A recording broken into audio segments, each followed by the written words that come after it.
오늘 예배를 통하여 하나님의 은혜로 영적인 눈들이 열려져서 복음의 눈으로 세상을 보게 하시고 날려는 하나님의 절대 계획을 찾는 가장 축복된 예배가 되시기를 주 이름으로 축원합니다.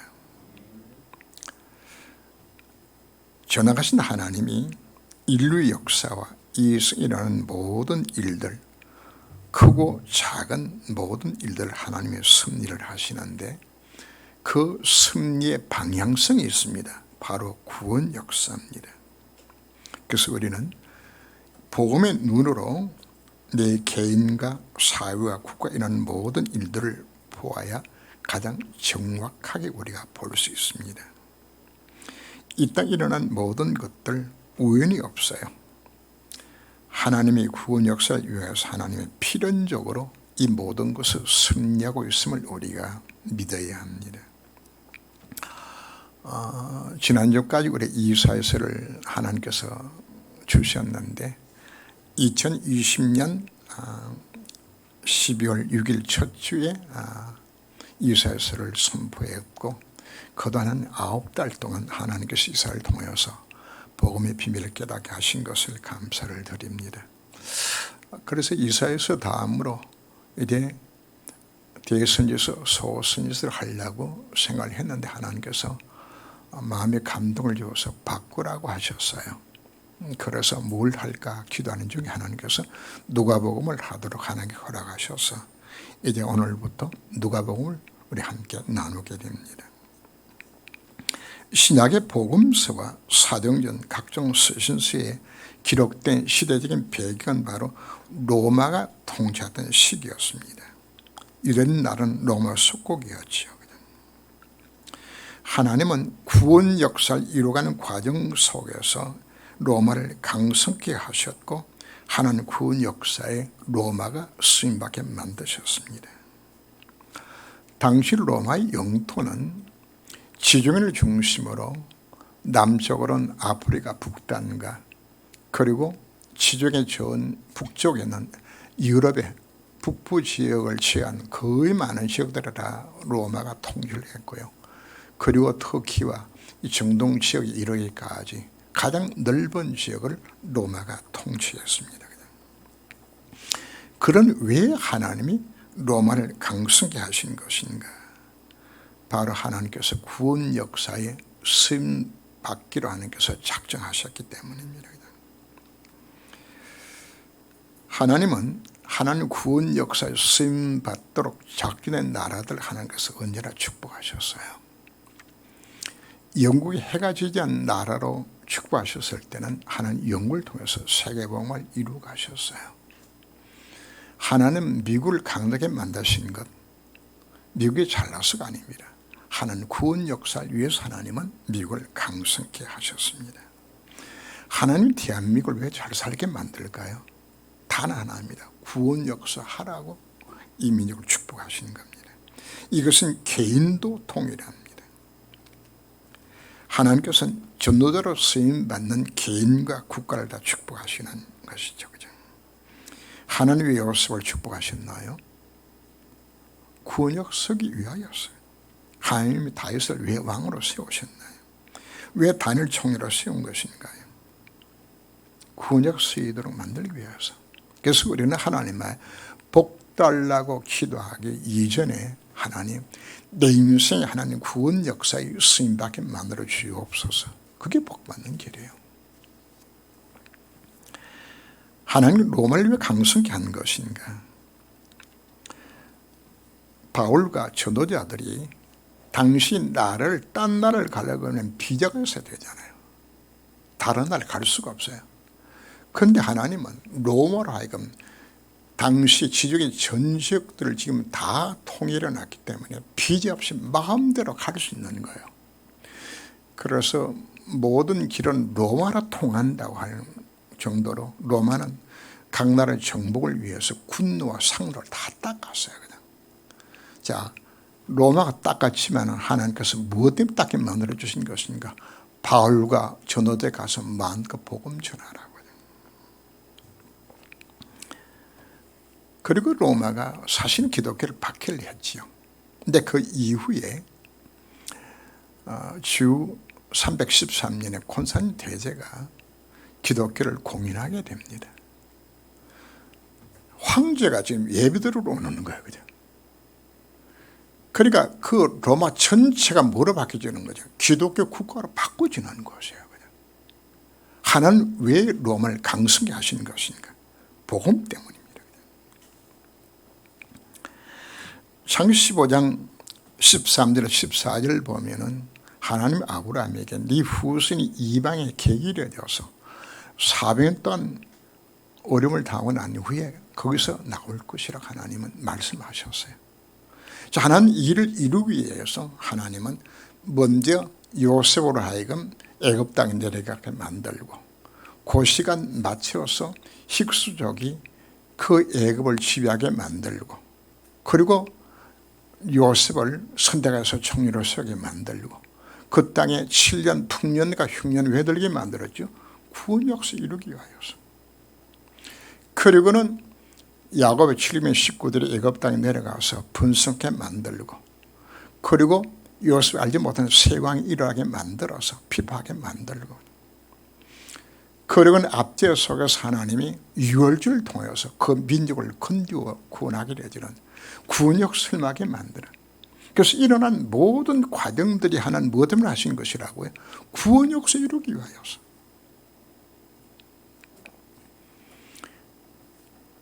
복음이 전 중세 시대에 복음화되어졌는데 시간이 지나면서 복음이 변질되어져요.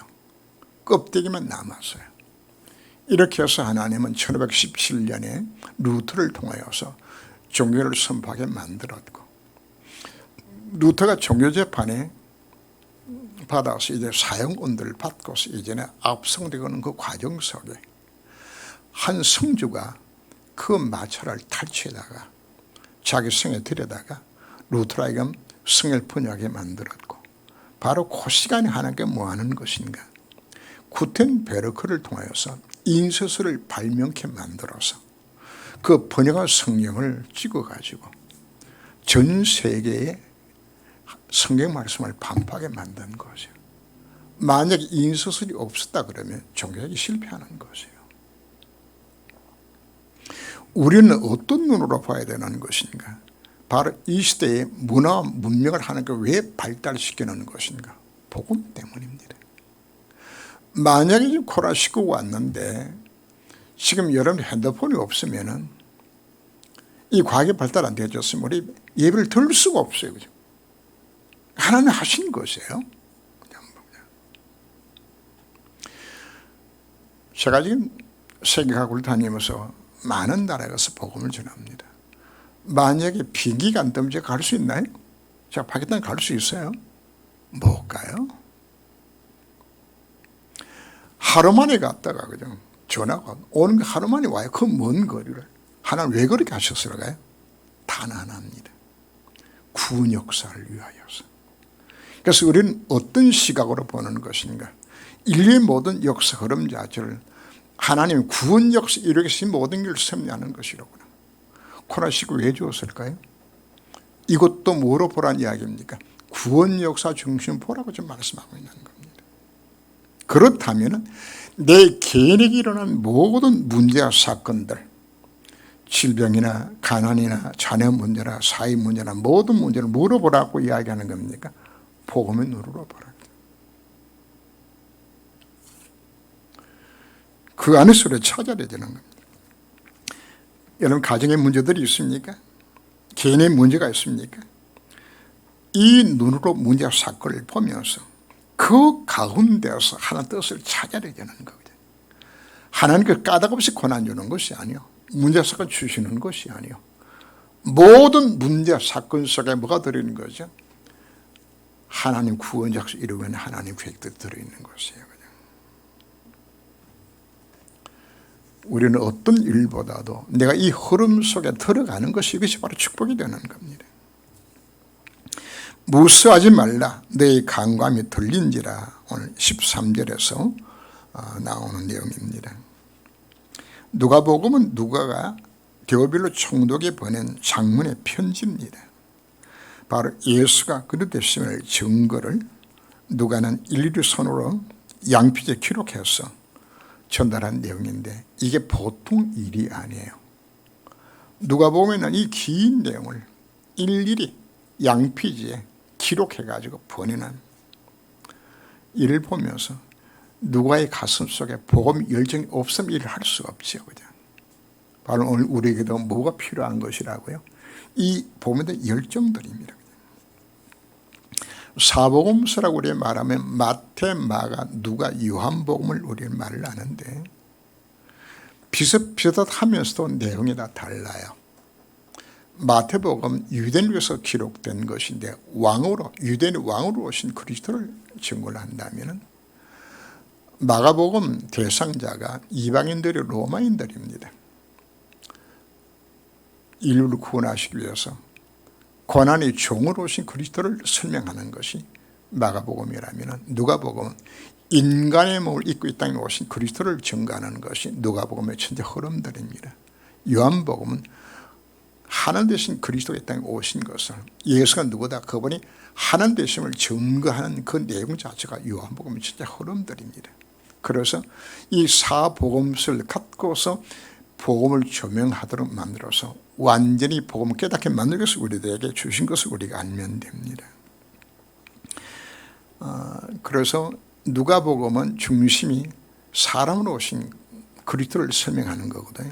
그래서 나중에 그 예수님의 족보가 4장이 나오는데 그게 어디까지 거슬러 올라가는 것인가 하면은 아담까지 거슬러 올라가요. 족보를.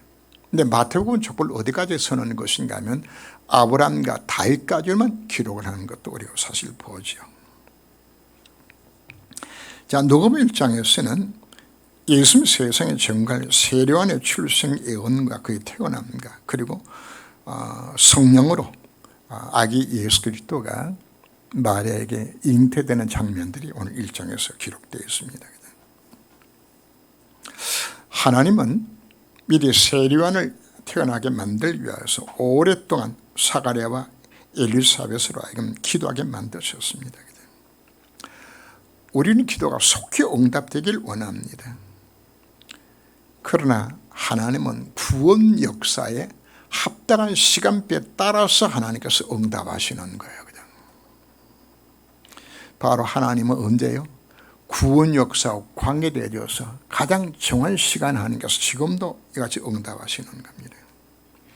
하나님 오랫동안 기도하게 하신 이후에 하나님 구원 역사에만 귀한 잔을 주시는 장면들이 성경에 여러 번 나오죠.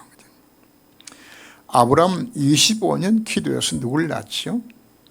이삭을 낳아요. 이삭은 20년 기도해서 야곱을 낳고요. 라헬은 15년 기도 만에 요셉을 낳게 됩니다.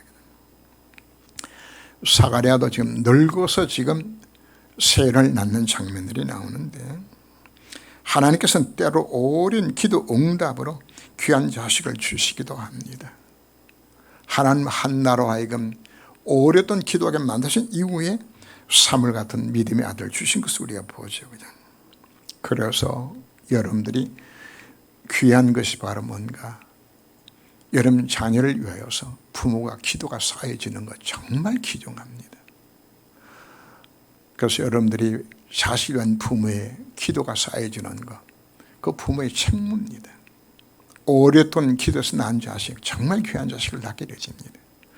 근데 세상에서 가끔 보면은 자식을 낳지 못해가지고 절간에 가서 우상한테 막 수신 빌어서 낳은 자식이 있죠. 그 자식이 정말 위험한 자식들이요. 왜? 귀신 충만해서 태어난단 말이에요. 자식이.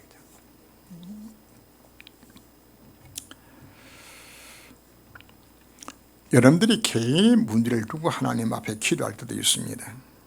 그러나 속히 응답되지 않는다고 여러분들이 낙심할 필요가 없는 것은 하나님 언제 응답하신다고요? 가장 정한 시간에 맞춰서 바로 사가랴와 엘리사벳의 기도를 언제 응답하시는 것이죠? 예수님보다 6개월 먼저 태어난 그 시간 맞춰서 태어나게 만들어 주신 거죠.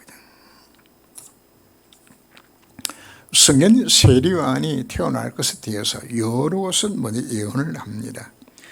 이사 40장 3절에서 5절 이하를 보면 광야에 외친 자의 소리로 주의 길을 예비하도록 먼저 보내신다고 말씀을 하고요. 말라기 4장 5절 보면 보라 이와의 크고 두려운 날이 이르기 전에 내가 선자 엘리야를 너에게 보내리니. 누가복음 1장 17절에서 엘리야의 심령과 능력으로 먼저 와서 주를 위하여 세운 백성을 준비하리라. 그 엘리야에 대해서 예수님 말씀합니다.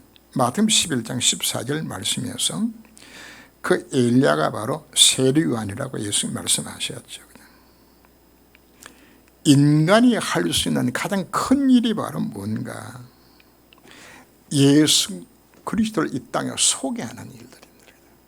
세리요한이 가장 큰 사역을 두고 사나님은 여자가 낳은 자 중에 가장 큰 자라고 세리요한을 지칭하는 것은 세리요한이 무슨 일을 했기 때문에 예수 그리스도 이 땅에 도려낸 일들을 쓰임받았기 때문에. 그렇다면 하나님 보셨을 때 가장 큰 일이 바로 무슨 일이 되실까요? 바로 내 인생이 예수가 그리스도의 이 땅에 선포가 나타낸 일들이 이거보다 큰 일이 없는 거예요. 우리는 내 모든 삶의 현장 속에서 이걸 증거하도록 하는 게 우리를 불러주신 것입니다.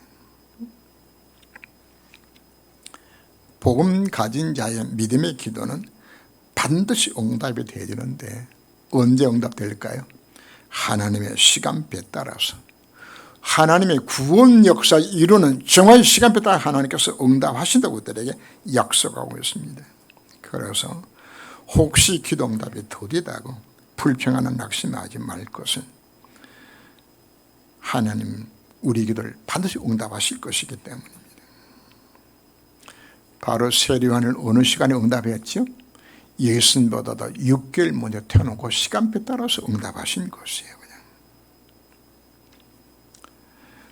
우리가 기도 응답 받아야 될 이유와 목적이 정말 하나님의 나를 이루는 것이 정말 맞다면 하나님 언제 응답하실까요?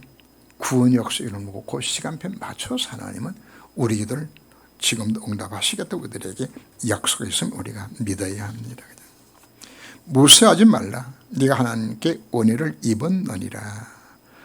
1장 30절에서 기록을 하고 있는데요. 천상 가브리엘이 하나님의 보내심을 받아 갈릴리아서 동리에 요셉과 지용하는 마리아에게 나타나셨습니다.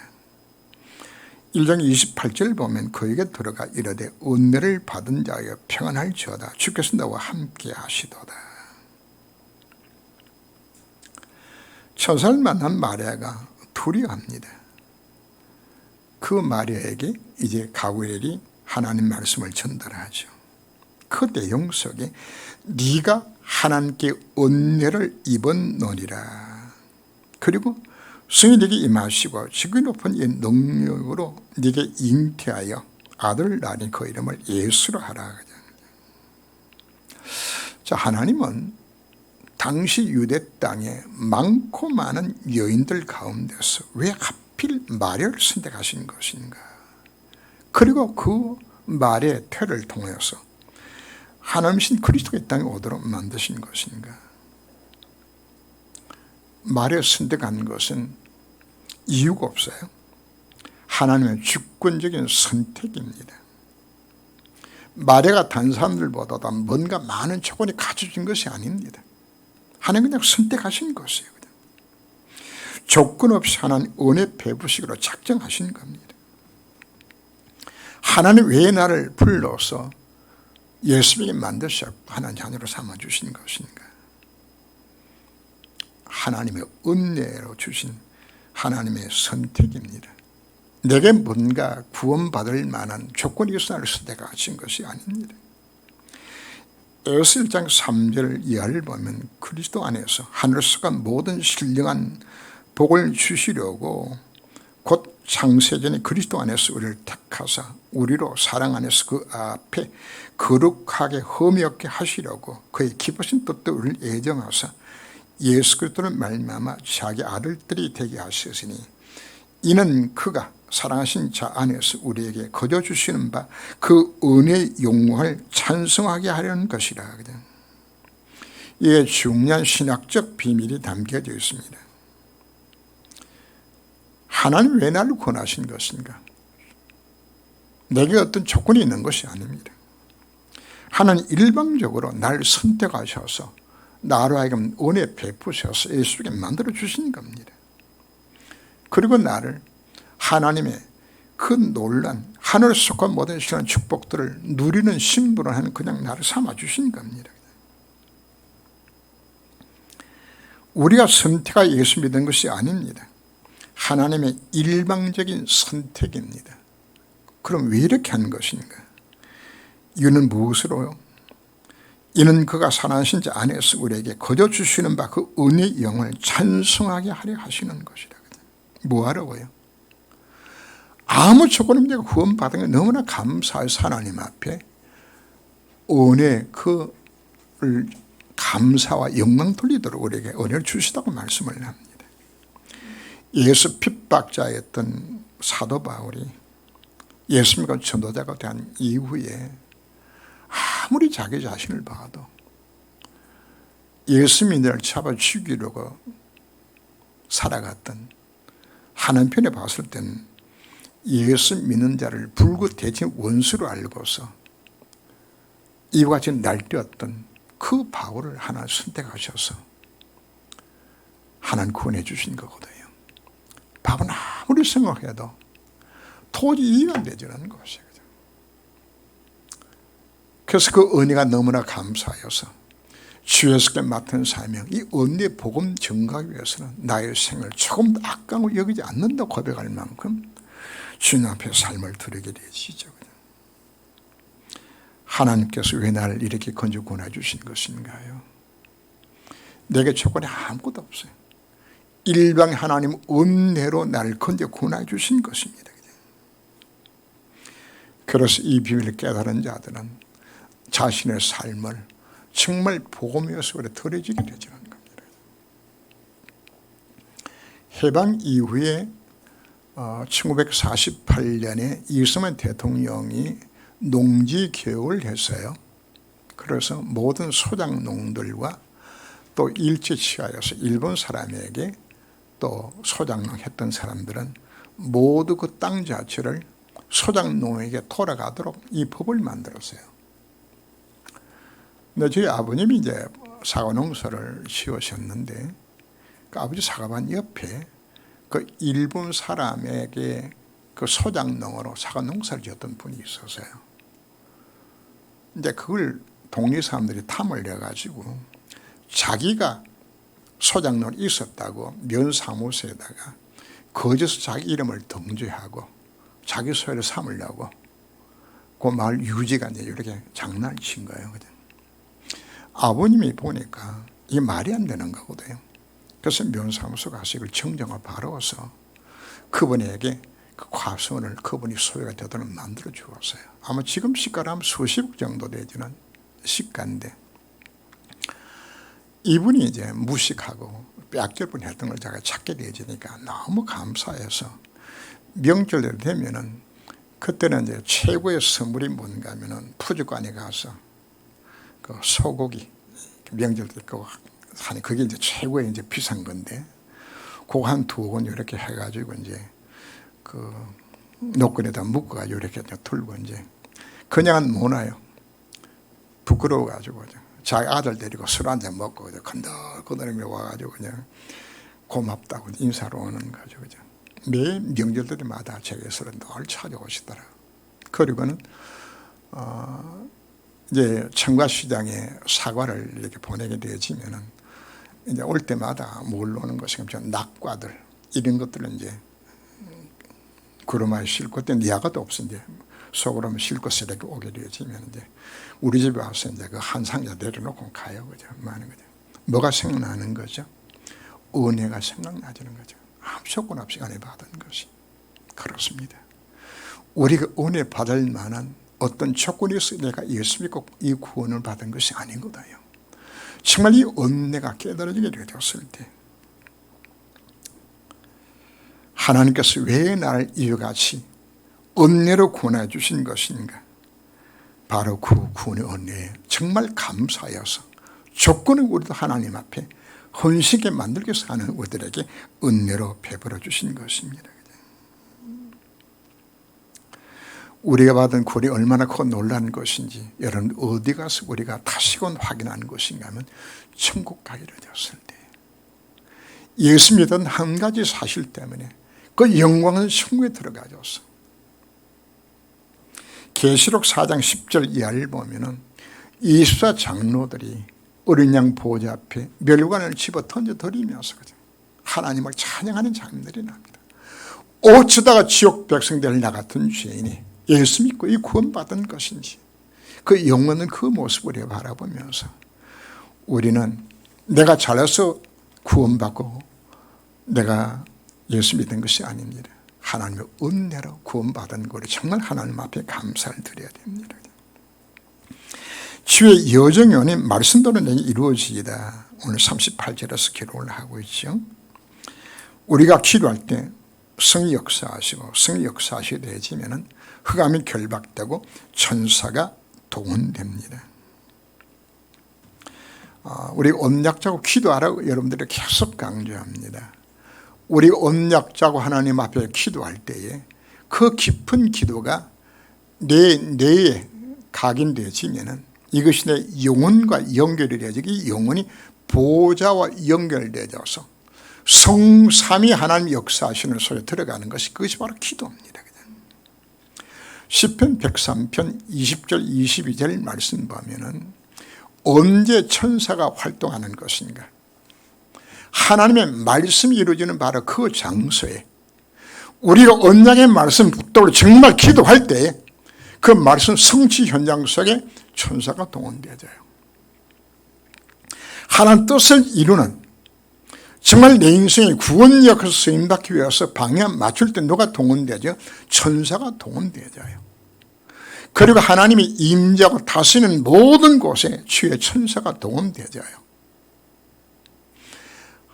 성경에 하나님이 일을 하신 것을 보여주는데 사실 모두 하나님은 누굴 보내 일하는 것이가 천사를 보내서 일을 해요.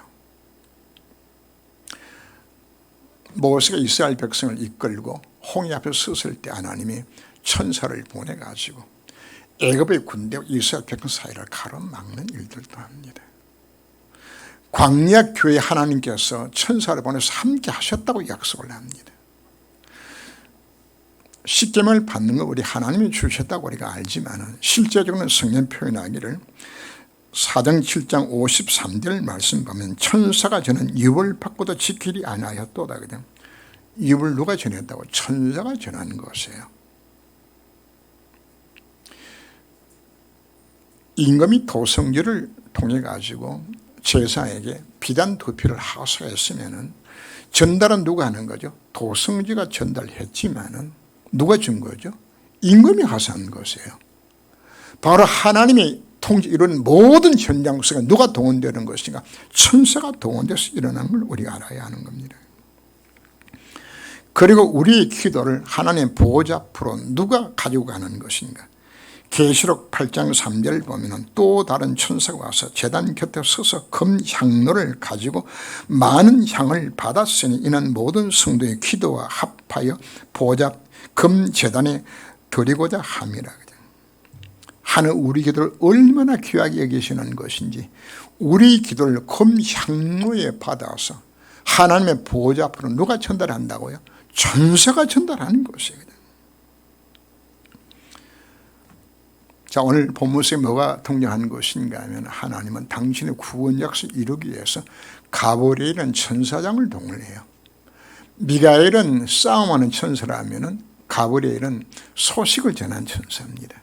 이 가브리엘이 사가랴에게도 나타났고 마리아에게도 나타나는 것이죠. 그죠?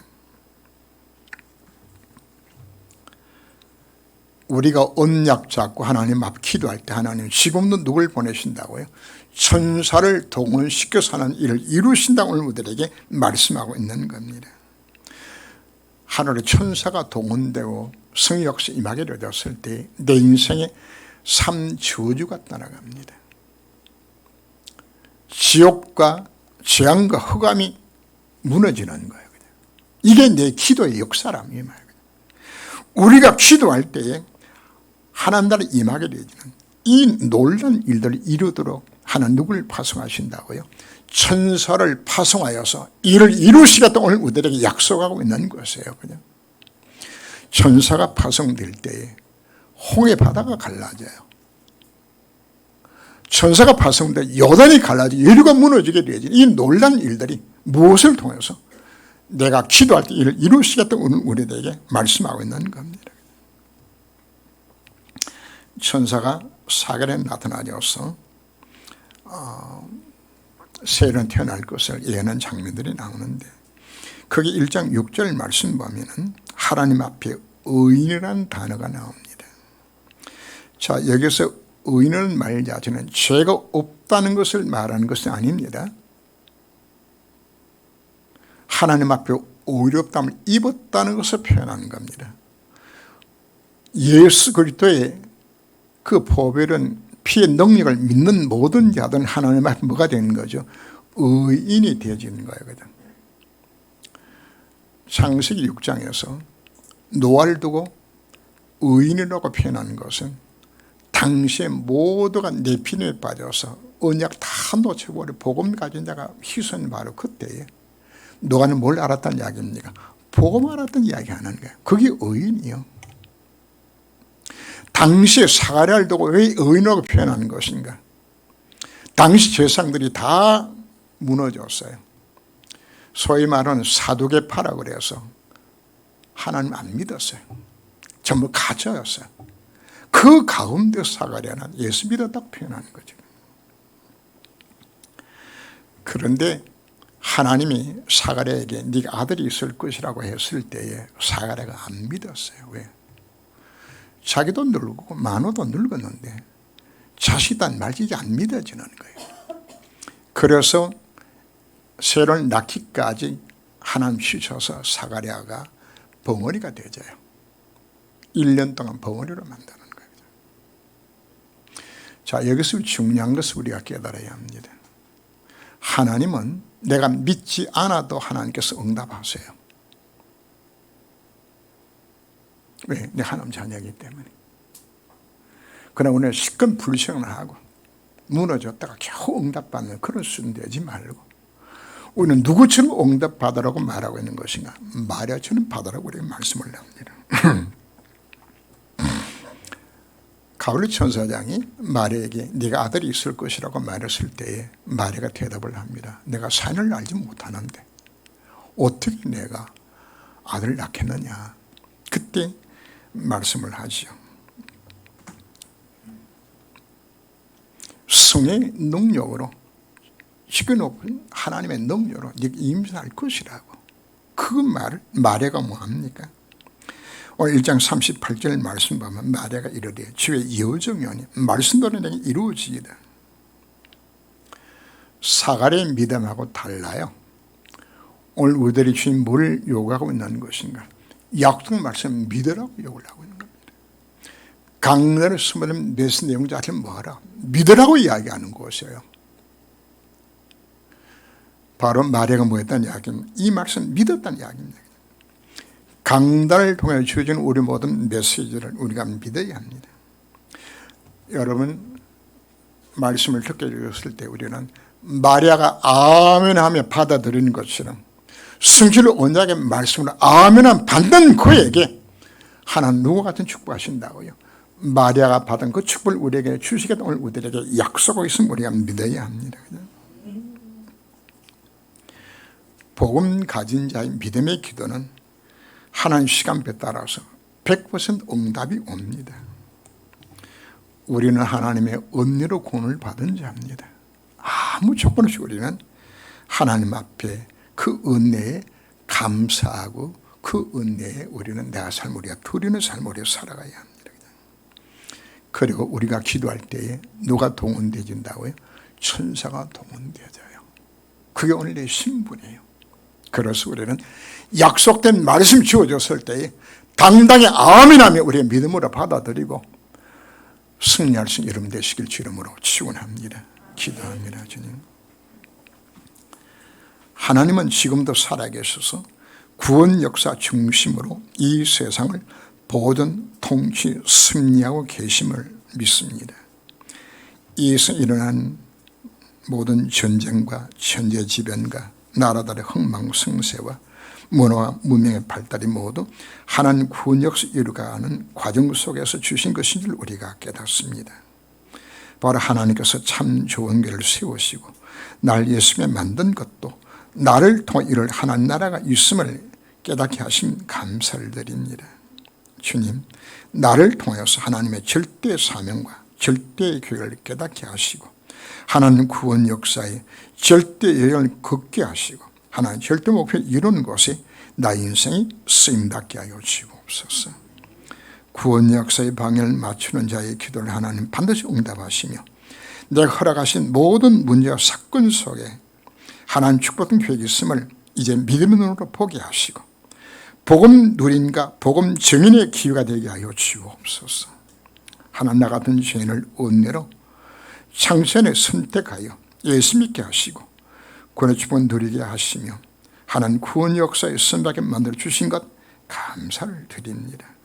이 구원 역사의 방향을 맞출 때 하나님은 친권 천사를 통하여 지금도 말씀을 이루시고 하나님 뜻을 이루어 가시며 구원 역사 중심으로 다스림 속에 있게 만들어 주신 것을 감사를 드립니다. 이제 우리는 마리아처럼 나는 하나님 뜻을 찾아질 때에 아멘하여 하나님 구원 역사에 나의 자신의 즐겁게 드리며 헌신할 수 있는 삶을 살아가도록 저들의 기도를 응답하여 주옵소서. 예수 그리스도 이름으로 기도합니다. 아멘.